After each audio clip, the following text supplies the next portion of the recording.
And we're live. How's it going, Wendy? Is a wonderful day. I see what you did there. Nice. So, you doing okay today? I really am. I've gotten my errands done. Am not cooking on the sidewalk the way I could be if I weren't inside in Arizona. Yeah, Record high of 117 anticipated today. those are rookie numbers. I couldn't survive. No, I live in Florida, and I never thought I would say thank God for humidity, but thank God for humidity because See, that dry. I Yeah, raised in Vermont. I God. thought, I couldn't handle hot. I couldn't handle dry. And I go back now. I'm like, why are my fingers sausages? Why are my clothes always wet? Why do things smell funny? Hmm. I'm so used to Arizona. I don't know if I could ever go back to living in a humid climate. Yeah, I did an armed bodyguard job out in Vegas about 11 years ago. It was this diamond show. It's out there, and I went with a friend, and we did all this certification to go out there and to protect the diamonds. And it was just fun. It was easy money. It wasn't like hard work because it was a direct flight from Orlando to Vegas. And I got off the plane, and it was like someone just wrung my brain out. Like all the moisture just got sucked out of it, and I'm like, this sucks. It didn't feel bad once you got like a little bit more acclimated to it. The nights were okay, but it was not fun. Thank God that's why I think that's why they keep the casinos so cold because people don't want to go outside. They want to keep them in so they can gamble. I think casinos just feel cold in comparison. I mean, It's, there's that. if I go down to Florida or Texas or somewhere down south and you guys air condition to beat the humidity, and I walk in going, is this a meat locker? What is going on here? We go into a venue here and it's air conditioned to maybe 70, 72 degrees, and it's quite comfortable because we don't have to beat the Yeah. humidity. When I record shows, I keep it at 70 so I don't sweat like a hooker in church because I have that problem. But no, anyways, The devil in church. I didn't know it was the hookers also sweat. oh, they got to go somewhere for forgiveness. No, they don't. They're people who are paying them the money for what they're getting should be asking for forgiveness. That's I'm going right. to put that out there. It's supply and demand, damn it. Right. They're making a living the best way they can. Hello. Yes. Hello. Anyways, I digress. So So, do I. so you go by is it the Imperfect Prophet? Did I say that right? My name is, well, I go by Wonder Wendy, That's right. Yes. and the title of my show is The Imperfect Prophet. And I Okay. guess more and more I'm growing into that title too. Mm-hmm. It was not intended to be who I am initially. I was talking to my husband a little bit ago and I said, what if he asks about the origin story of the imperfect prophet? Because it actually is kind of a funny story. He says, no, you tell them the story of you going up on the mountaintop and the clouds opening up and the voice of God speaking down to you. And I Mm-hmm. said, I can't do that. Yeah, no, I can't do that. That sounds a little bit like Moses. Exactly. That's Exactly. pretty much exactly the story of Moses. And, but actually I was putting together this notion that it was time to have a podcast. And I was trying to figure out what the subject was going to be and what was I going to be doing. And I was talking to a friend, and we might have been on the second bottle of wine. Oh, I'm okay. not entirely certain. And I said, who am I to be a person putting a message out to the public?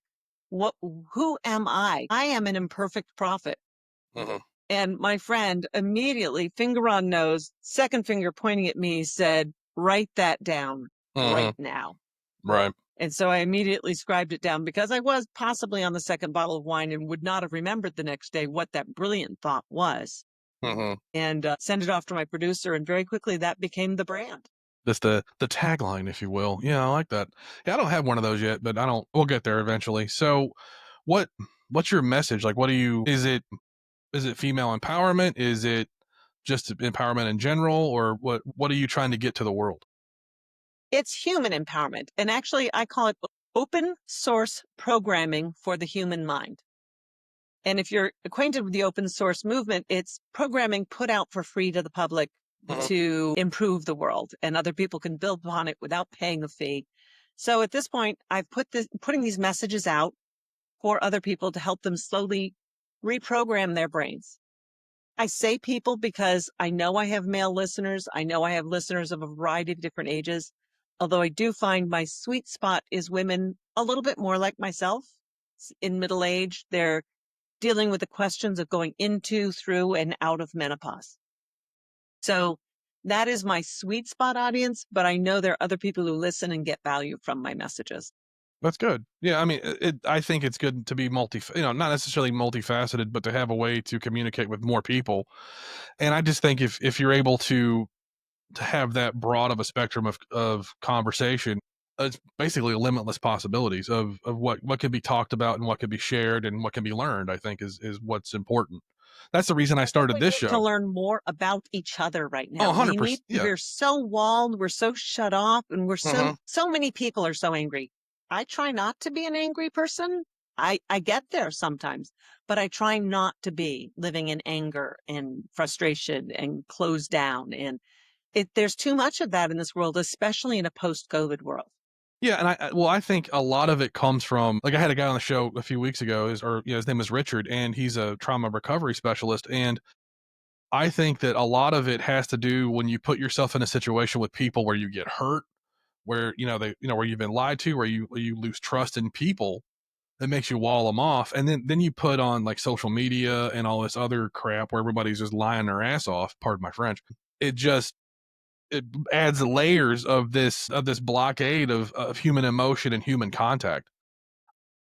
No, I was just gonna say the human condition is not built to be isolated. No, it's not. You find people who do not have engaged brains and physical contact with other humans, it actually has negative effects on their lifespan and their health. Of course. Well, we have that society mentality. I'm a faith-based person, but I also believe in science. So they're constantly fighting, but they're still there. For me, like from an evolutionary standpoint, we need each other to be able to have a good community. And because there's things that you can do that I can't do, and vice versa. And I'm sure. I think the idea of us being standoffish and not being able to communicate properly I mean, that's just a more of a divisive force that keeps us from reaching a potential as a human community or just a community in general, I think.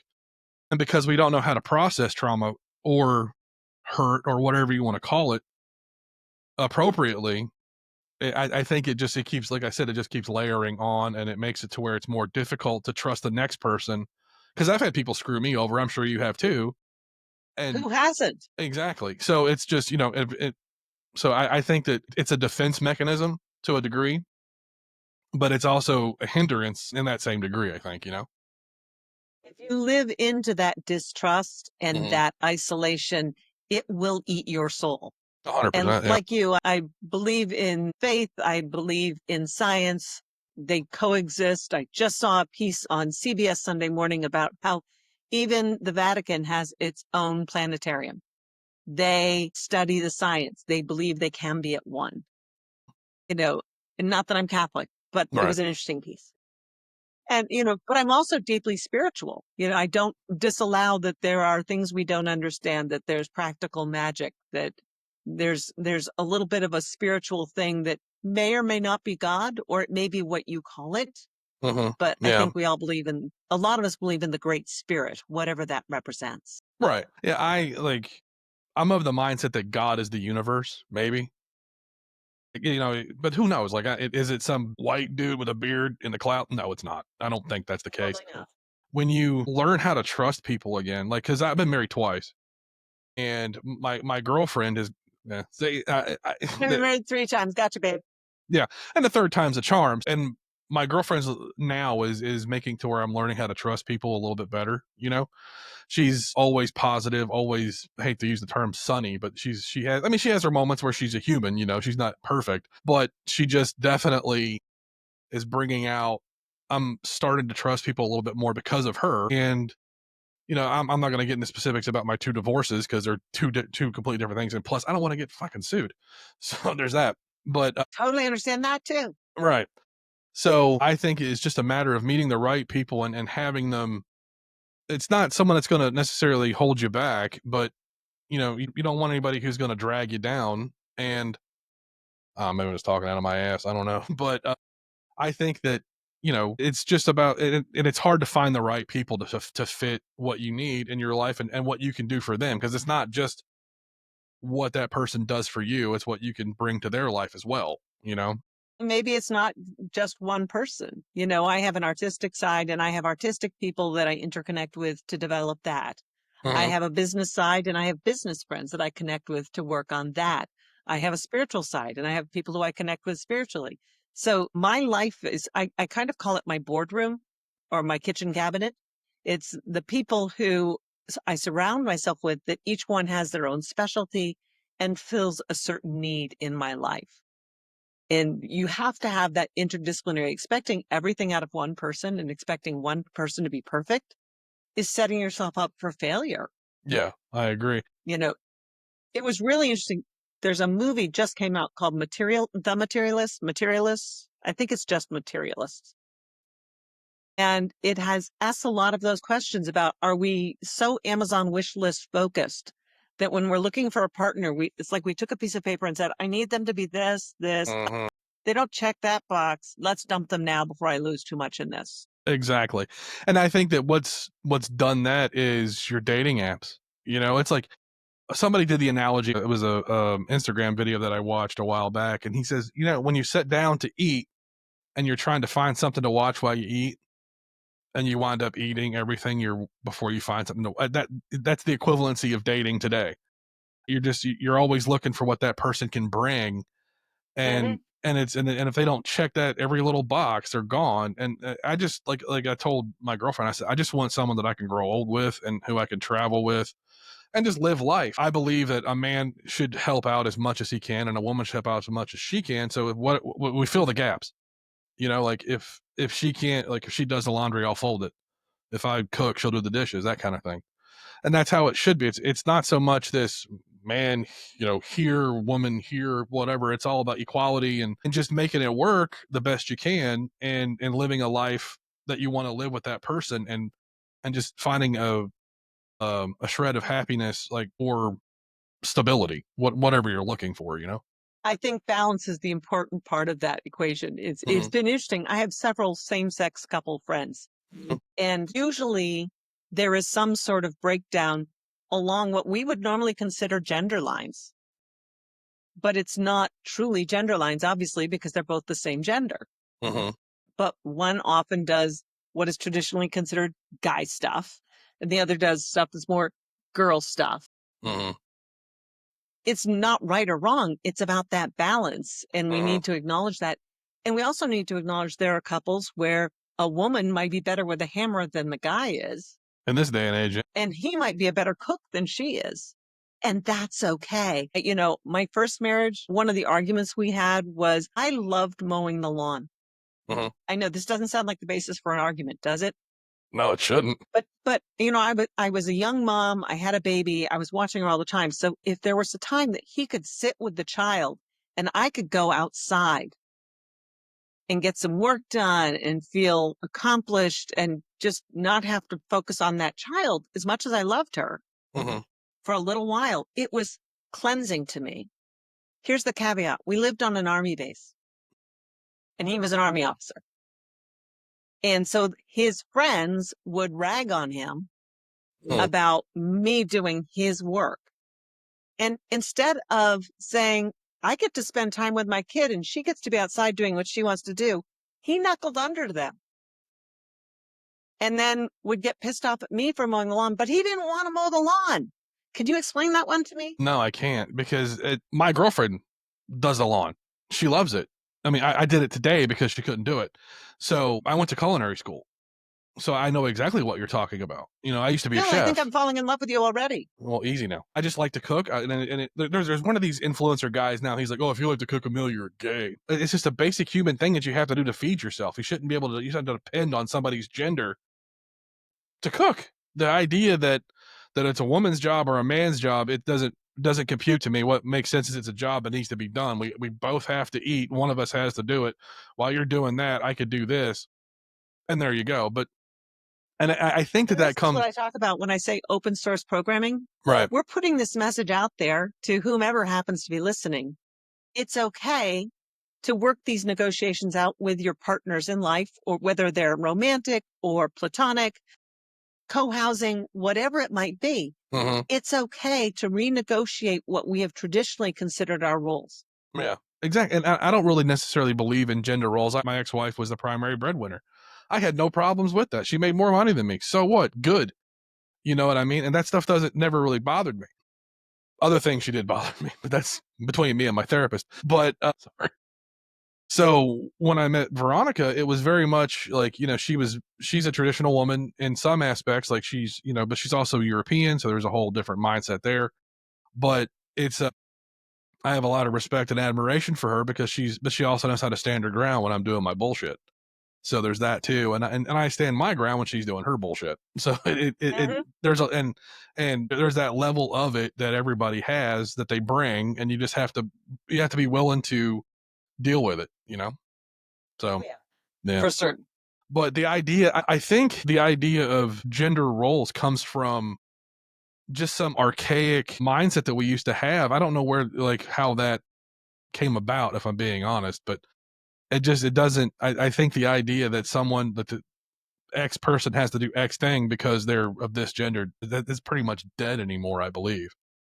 Well, it's far from dead, Mm-hmm. unfortunately. Yeah. And actually, I just recorded an episode for Sunday that I was talking about a speech that I'd seen a couple years ago, where the speaker had two people come up from the audience, one being a younger woman and one being a woman probably in her 30s or 40s. I don't remember now, but she was not as young as the teenager who was the first person. And she said, "Okay, I want you to run." And so they both stood on the stage and, kind of were running in place. And she said, I want you to punch like you're hitting a punching bag. And they both did that. And she said, "Okay, now I want you to throw a ball." And they both threw a ball. And she says, "Okay, now I want you to run like a girl." And it was the older woman who kind of got loose hand Mm-hmm. and like a girl running away from a horror zombie in the 1950s movie. Right. The young girl looked at the speaker like, "WTF, I am running and I am a girl. That's running." You know? So there's one of two possibilities. We learn this as we grow up, Mm-hmm. and this teenager hadn't yet been infected, or my generation is being treated differently than her generation. Both are possibilities. Mm-hmm. But I do catch even the most feminist of friends who have sons saying, "Oh, he's just being a boy." And I'm like, "No, he's being an asshole, and we need to correct this behavior." Or she's just being a girl. No, she's being a whiny brat, and we should address this behavior. Right. That stuff needs to be plucked out at an early age. I don't think it's necessarily male traits or female traits. If someone's being a jerk or a priss about something, or I should say, a spoiled brat. That's just stuff that needs to be removed by the parents. I had a friend of mine who had a cousin who was about, I don't know, 9 or 10, and he was a miracle baby, and that in turn meant he was going to be an asshole, and he was. And it's like I had something. I was like playing with a Rubik's cube or something like that, and he just comes up and yanks it out of my hand. I yank it back, and they're like, "Don't do that." I'm like, "Tell your kid not to do that first, then I won't do it back." So he has never had any repercussions for his actions, and therefore proceeds to be a jerk. And I can't deal with that kind of. I'm a Gen Xer, so we're pretty feral people. So we don't really, you know. I'm a Gen Xer, but with a boomer rising. I don't know how you put it, because I was the youngest of six children, and all five of my siblings, actually, no, four of my five siblings were boomers. My eldest brother was actually born before the baby boom. Wow. Okay. Yeah. So my mom had my brother during World War II. Uh-huh. And then when dad came home, four more kids followed. And then they thought they were done. And turns out, guess what? Hi. Surprise! I'm the youngest of nine, and Oh my so gosh. yeah, and we're not even Catholic. No, I'm kidding. But Neither are we. right, it's like, Just pre-birth control. well, that and TV wasn't as entertaining as it is today. But no, so but my mom had four kids, my dad had four kids, and they had me. So it was like I don't really have any full siblings. You know what I mean? But So you're the Von Trapp baby. yes, what does that mean? In the Sound of Music, the Von Trapps, Maria came into the family and then they had one more child. Okay, yeah, I didn't know I had a thing attached to it. There's a huge generation gap between me and my siblings. The next two oldest to me, or next to youngest, excuse me, he was 8 or 9 years older than me. So I have nothing in common with these people. and which is terrible to say. And most of them are dead, so it works out fine. And they all just never took care of themselves. They never exercised. Like cardiovascular disease ran on my father's side terribly, and they were from Appalachia, like West Virginia, and so I think I have a hypothesis about the soil in West Virginia. I think it's mostly because of the coal mining. I think there's a level of sickness and cancer that comes out of that place because all of my dad's siblings died of cancer. One of my and then my brother's got the heart disease stuff. But anyways, that's depressing crap. So We are like a stark contrast because my 80-year-old brother uh-huh. still goes out for long walks. Just a couple of years ago, he was still running every morning. Jesus, what did he do for a living? Am I asking? He was an attorney. Okay, well there you go. He still does stuff related to law, but he is no longer a practicing attorney. Yeah, I think my brothers, one was a carpenter, and the other one, he was in Georgia, and he worked on an Air Force base or a military base there. I was never close with any of them. My first husband was in the military, and I worked government service for several years. So I was in Germany when the wall came down, Oh, and I was at Fort Drum when they deployed to Somalia. I was at and Hurricane Andrew relief. I had a uh, lot of interesting experiences as a direct result of that. yeah. Well, can I ask you about your time in Germany when the wall fell? What was that like? Wow, haven't revisited that memory in a long time, Yeah. but there was such a spirit of jubilation when it first happened. Uh-huh. And for the first year or so after it happened, the Germans were once again pleased to have the Americans there. We'd helped them become liberated, and we saw the Trabants flooding across. My best crystallization of the contrast couldn't be much better if it had been done by Kubrick himself. The first time I went up to the Fulda Gap, and the Fulda Gap was a strategic location on the plains between East and West Germany. And strategists for years believed that was the place that World War III was going to erupt, that Russia would send the tanks across. That was going to be a flashpoint if it was a ground war.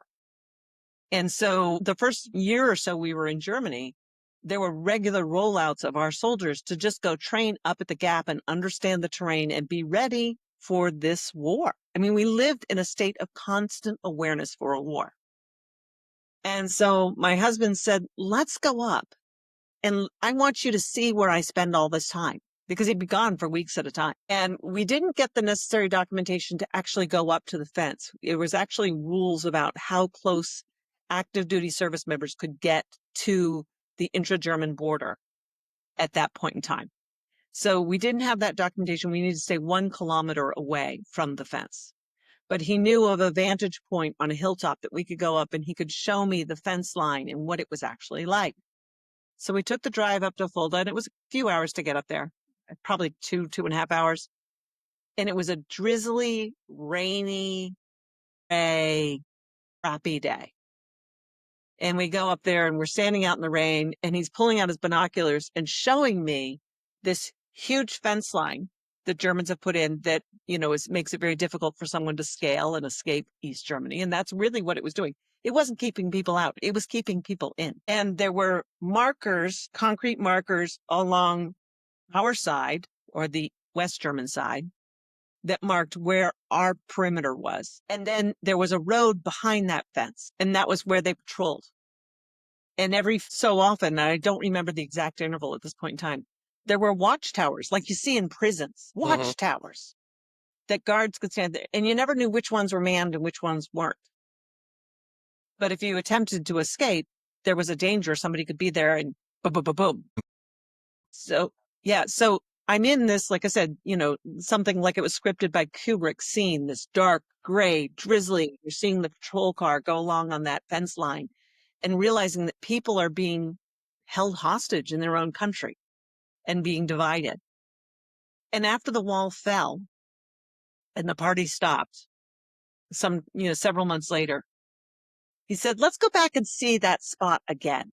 And now it took a while for the rules to catch up before we were actually allowed to go next to that fence, even though the wall had come down. So we went up, and this day, again, think Stanley Kubrick. Beautiful sunny day. There are wildflowers in the meadow. The exact polar opposite of what you saw the first time. Exactly. We walked down to this fence line, and he happily took bolt cutters and cut out a section of fence that I hope he still has to this day. Yeah, that's a hell of a memory for sure. Yeah, so it was as different as night and day, but very emblematic of the feeling of the country. Uh-huh. And we watched, there were a few times we got to go over after the wall fell and the rules changed. And at that point in time, East Germany was still, it was like it was trapped in 1952. There was a gray dinginess to the buildings because they hadn't had the infrastructure to rebuild and repaint. And it was bizarre to see. Uh-huh. So that's my biggest memory. Like I said, the party was great. It was an amazing experience.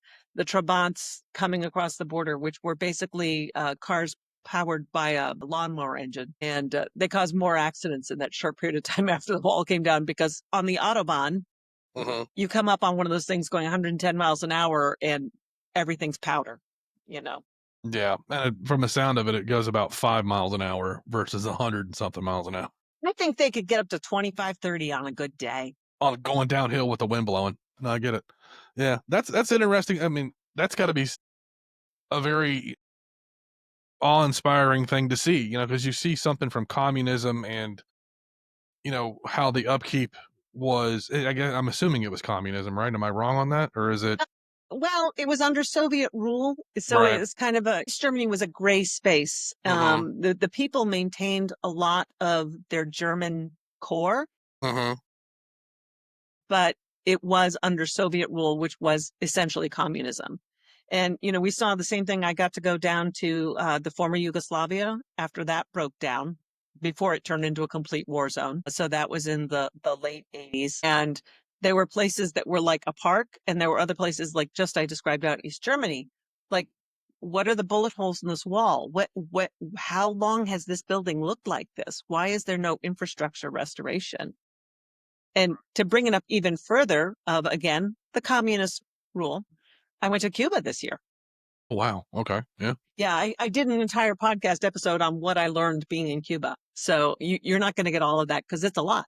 Yeah. No, I agree, and we'll we'll But we'll definitely link that episode in the description of this for sure. basically, what happened in Cuba was a great country in many ways until the revolution. And it remained a great country because the government seized all commercial assets and made them their own. So for a while, they had a lot of money that they'd taken all of the capitalist infrastructure and said, look, it's ours. Mhm. So they had Yeah. that money. And then when that money started to deplete and the Soviet Union wanted to keep Cuba in their pocket, the Soviet Union held them up and was infusing some amount of money. So they have a world-class ballet company there. But when you visit the ballet headquarters, you'll see the building is rotting. I mean, it really looks half abandoned in some ways, even though it is dynamic and full of some of the best dancers in the world. Right.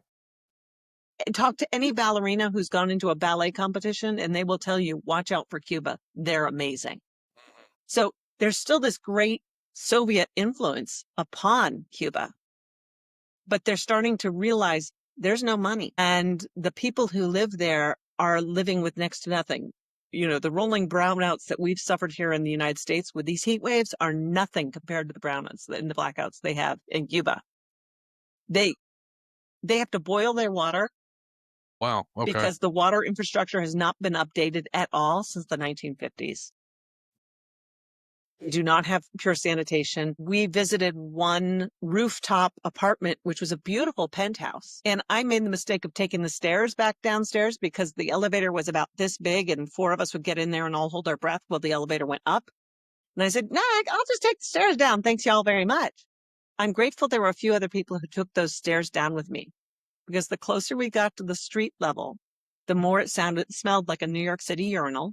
Ew. And there were no lights. So we were all pulling out our cell phones and using the flashlights on our cell phones because we're in the dark in this odor, Uh-huh. praying we don't run into anything we don't want to see. We got out Valid. safely. Huzzah! Yeah. But, it's there something, one of our tour guides said something like a building a day collapses in Cuba just because it is decayed. Yeah. You own your home, and that may be essentially what we'd consider a condo in a building. Right. but the building itself is owned by the state and therefore supposedly maintained by the state, which is non-existent apparently. which doesn't have the resources. They do have some structure, which is more and more increasingly put into the army, which is the only thing that has, because they have mandatory conscription, they have labor, they have an organizational structure. So increasingly, the military is running things. It's not because they're a police state. It's because that's the only thing that really works. Well, yeah, and it probably would make sense for some of the younger men, or I don't know if they have an integrated military there or not, but They do. yeah, so it would probably the only way to get steady food if you think about it. Or I know that they get government issued like their coffee and like rations and stuff. Supposedly, Right. they get ration cards, and there are these bodegas and we walked by a couple where there were lines of people waiting to get their rations. And then there was a chalkboard in the back of the bodega that would tell you what they actually had in stock. So there are times when they don't have the rice, they don't have the beans, they don't have the coffee that are Yeah. regarded as mainstays. We Wow. talked to one young man who is American, has family in Cuba, and we said, "Oh my gosh, this coffee is amazing. Where does your family get it?" And he says, "I bring it from America." And he Well, showed me where to get it on Amazon for under $5. I was like, yeah, "Cool, sold." yeah, and here you are thinking you're having some authentic Cuban stuff, and it winds up being from Walmart. No, I get it. Yeah, that's fantastic. I know we take for granted a lot of things in this country, and I have some friends of mine that are immigrants. My friend Christy, he was my first guest on the podcast. He's from Romania. Listen to that one. Well, thank you very much. Yeah, he's an interesting dude. I want to have him back on pretty soon, but I want to get to know more about his time growing up in Romania. I've never been to those kinds of countries, so I don't. I've only been to like Italy and Canada and Mexico. Is only where I've gone. My time, I would live in Italy if I could, but I think you have to have ancestry to live there. You'd have to find a new girlfriend who's Italian, I think. Well, my girlfriend, she's a citizen of the EU, so there you go. Maybe So you got an inside track there. maybe I do. I just think that we look at what we have here, the abundance of things that we have, and we continually take it for granted. Now, is it perfect what we have here? Absolutely not. We have an incredibly corrupt government. I'll avoid that one. Yeah, exactly. Like when I was in Mexico in 2008, we stayed at a place. It was a all inclusive resort in Tulum, and when you went outside the walls, this is how incredibly impoverished it is. It doesn't look like people have enough, and you feel bad, but what can you do? You know what I mean? It's like it all boils down to their government. I'm not saying the government should take care of everybody, but the ones that need help should get taken care of to a degree, I think. Unfortunately, there will always be people who live outside of society's parameters, and Exactly. there isn't enough help for those people. And I used to have a friend who worked in a homeless, not a homeless shelter, but he worked with a system that helps provide for the homeless. Mhm. Excuse me. And he knew there were panhandlers on the street that he would offer resources and try and help them get out of where they were. And they had no interest in that. And you talk about not trusting, I have one time handed a panhandler money because she struck me as so sincere. And then I found out later, no, she rotates between the grocery stores in the area. She's been doing this for quite some time.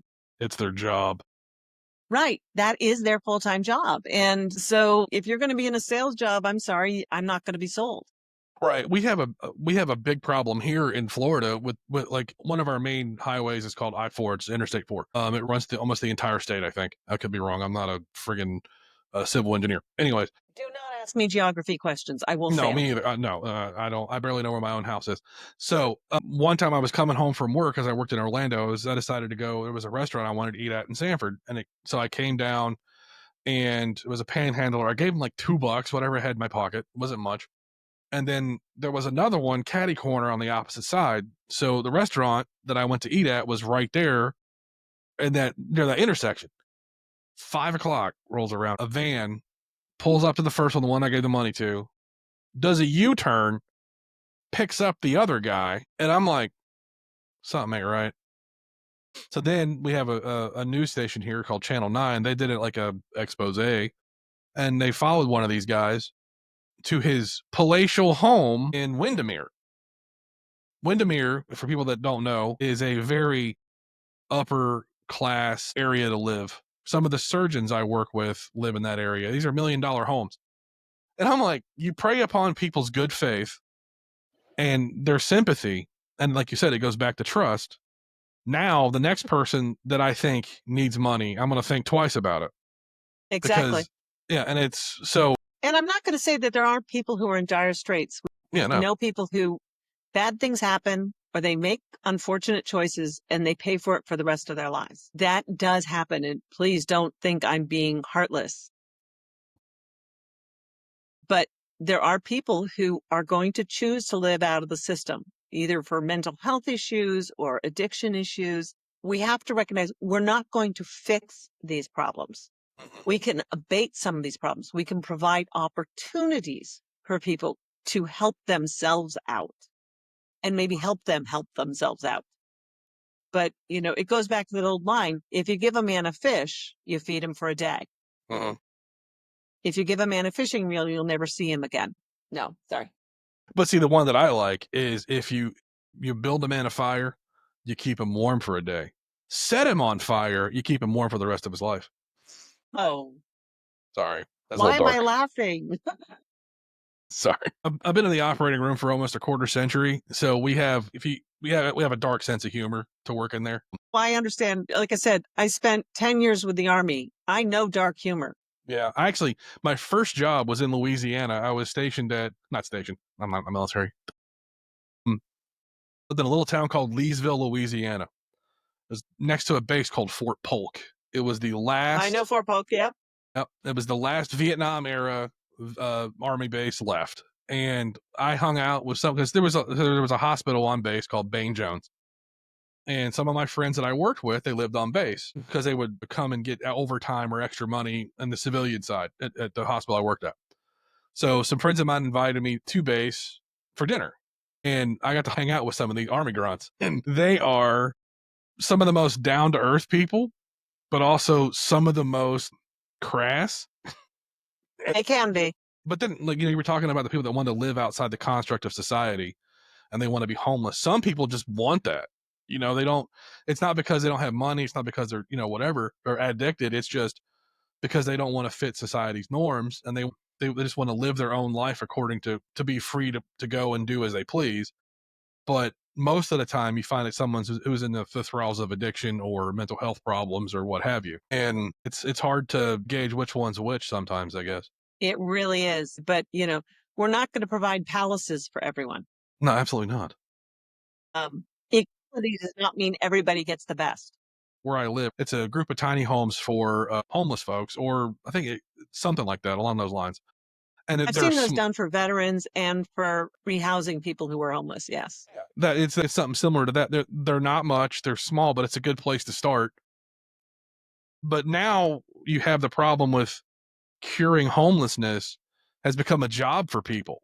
It's their job to figure this out, but they pocket the money or whatever. Like, why is this person making $250,000 a year doing this? That doesn't make any sense. I think in some ways we were better off when churches and NGOs, non-governmental organizations, Yeah. were taking care of that because they operated many times, not always. We've all seen the Church of the Holy Nine Iron, but we had people that were vested in this mission and did it lean and fast. And the way government forms itself, it builds a pyramid that has to have all these layers and all these structures, and they build more and more infrastructure in that costs a fortune and doesn't actually deliver products to the people who need it. Such a complicated issue, and in some ways, yes, centralizing is good because you then can more spread and you have less graft of people taking from multiple organizations. When I was growing up in Burlington, Vermont, they had an organization they called JUMP, Joint Urban Ministry Project. And what had happened was they found there were certain con artists, for want of a better word, that would go to church after church after church, systematically putting their palm out and asking for help. And those are people who just wanted cash. They were going to take as much as they could take. What the churches decided to do was take a mutual budget. A whole bunch of the churches got together and they all put into this fund, and they had it run by retired ministers who could listen to people's problems But instead, if you came to church A, B, or C, they'd say, here's the jump office headquarters. Please go there. They will help you. And they were in place to, if somebody said, I just need to get home to my family in Tennessee, if I had a bus ticket, my life would be better. They could help find the money for that bus ticket.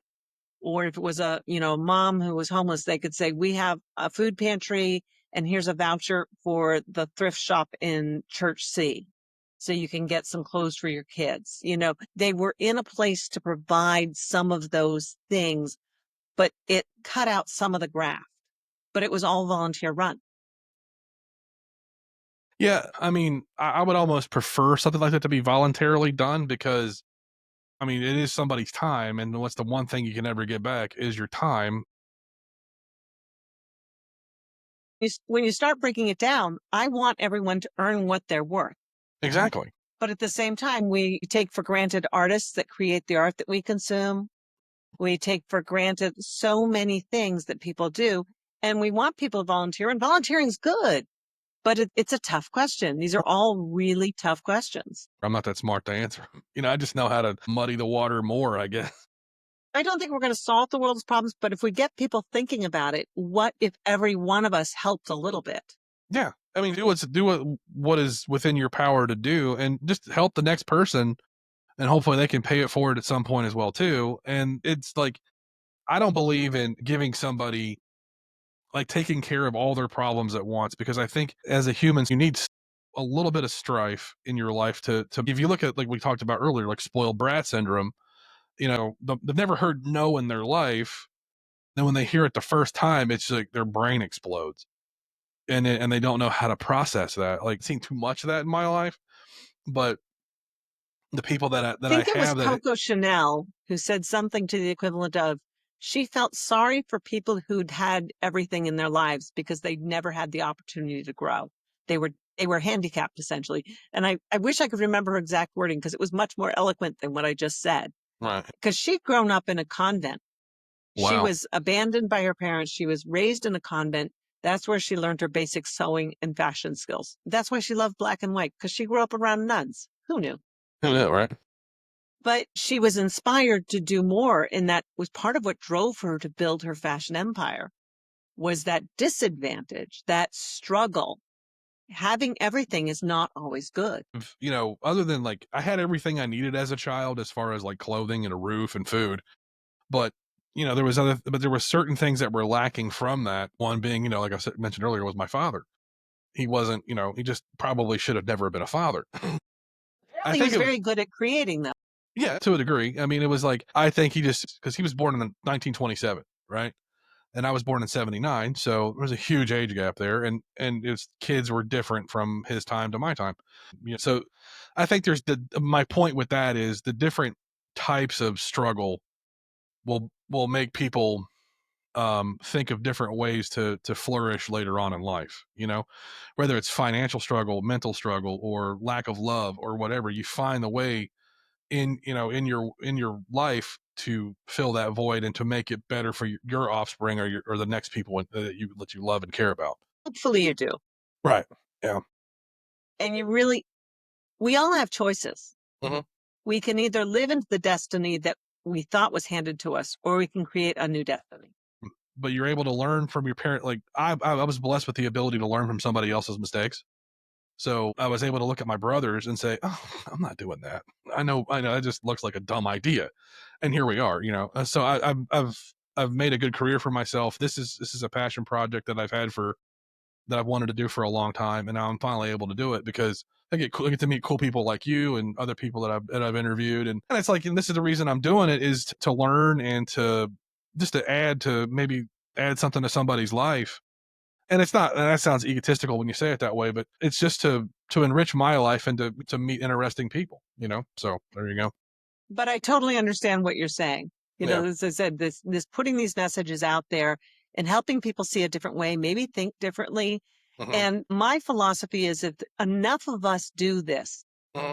if enough of us, I like to call it raising your vibration, like you're going towards a better place and you're spreading that energy. The more of that positive energy that's out in the universe, the better off we will all be. Correct.